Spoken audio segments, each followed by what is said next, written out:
At the end of World War I, the war powers descended on Versailles to make peace and redivide colonial territories.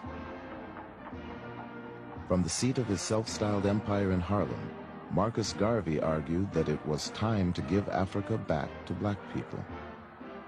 Some said it was a ridiculous fantasy, but Garvey's slogan, "Africa for the Africans," reverberated around the world as his movement spread through the colonies. In Europe, Garvey began to be seen as a threat. The United States had worked with the British government during World War I, and they continued that after World War I with a focus on Garvey, because the British government was deathly afraid that the Garvey movement was going to spread revolution. They feared the hundreds of thousands of the masses of blacks under his influence. Undoubtedly, Garvey did stir up nationalism. Garvey's Negro World, now published in Spanish, French, and English, carried news of rebellion around the world. In Africa and the Caribbean, colonial authorities banned the newspaper.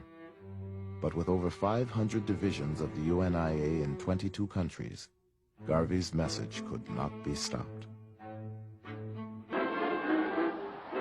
In the United States, black troops returned from World War I with high expectations for change.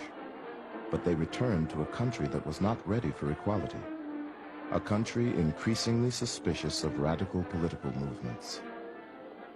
In this unsettled climate, Garvey's appeal to disgruntled African Americans with military training sounded an alarm. Attorney General Palmer decided that there needed to be a special division of the Justice Department. He called it the General Intelligence Division. And he picked a young Justice Department attorney. He was really unknown at that time, but must have been known enough for his diligence, and his name was J. Edgar Hoover. Garvey really gets pinpointed. Hoover, the Justice Department, were clearly hooked on a fixation on Garvey, which would before long become a vendetta. J. Edgar Hoover wrote to a colleague, "Garvey is a notorious Negro agitator, affectionately referred to by his own race as the Negro Moses."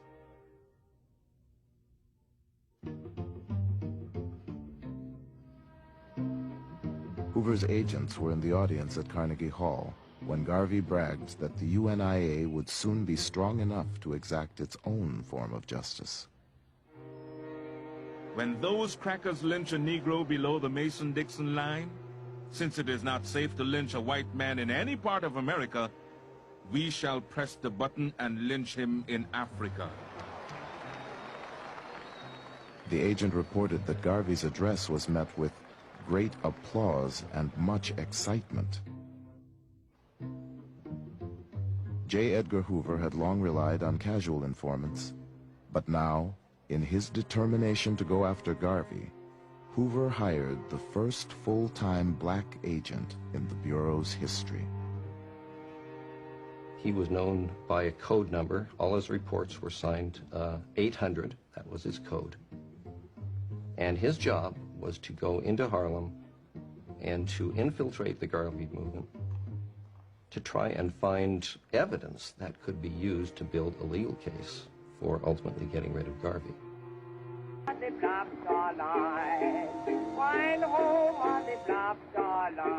The idea comes to Garvey that black people need a shipping line. And he bases his idea on the fact that the Cunard family has the White Star Line, and the Irish have the Green Star Line. And he says, why shouldn't blacks have the Black Star Line? So it is a vision of grandeur. Black people were routinely Jim Crowed on ocean-going liners. Black folk paying, say, for first-class accommodation often had to travel in third-class accommodation. Black people on ships had to eat after the white people had finished eating. So all of these problems Garvey was trying to address through a shipping corporation. His ships would carry more than passengers. Garvey envisioned commercial trade among black communities around the world, with produce, raw materials, and manufactured goods transported on U.N.I.A. vessels. The Black Star Line It was in some ways Garvey's Empire State Building. It was this monument to black commerce in the same way that the Empire State Building was this citadel of white capitalism. And it represented the ability of black people to seize the day and to have their own economy.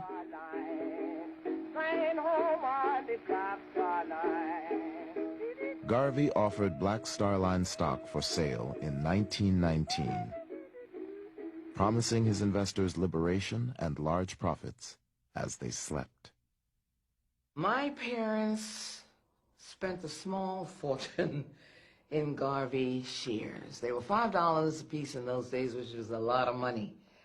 And my mother had to remind my father that there was food and things to be bought because he was buying shares. And Daddy had those on his dresser. And I remember reaching out to touch them. And Daddy said, touch them and feel the power that the black man will someday know. Just months after his first stock offering, Garvey stunned the world with the purchase of the Black Star Line's first ship. Let our steamships sail the high seas. Not one, not two, but hundreds of them. The stronger we become upon land and sea, the more will be the respect shown to us, and the greater will be the glory. The SS Yarmouth, a 33-year-old wartime coal boat that Garvey planned to rename the Frederick Douglass, would set sail with an all-black crew under the command of Joshua Coburn, a black captain. One bright November morning in 1919, Garveyites assembled on the pier at 135th Street in Harlem to witness the launching of the Yarmouth. A spectator said, "We watched people jump up and down, throw up their hats and handkerchiefs, and cheer while the Yarmouth backed from the wharf and slowly glided down the North River." The ship appeared to embark on a spectacular ocean voyage, but because Garvey had not finished paying for it, the Yarmouth went only as far as the 23rd Street Pier. But when the Yarmouth finally made its maiden voyage, it was cause for an international celebration. The president of Cuba threw a banquet in honor of the crew, and members of his cabinet purchased shares in the Black Star Line. In Costa Rica, workers descended on the docks to shower the Yarmouth with fruits and flowers.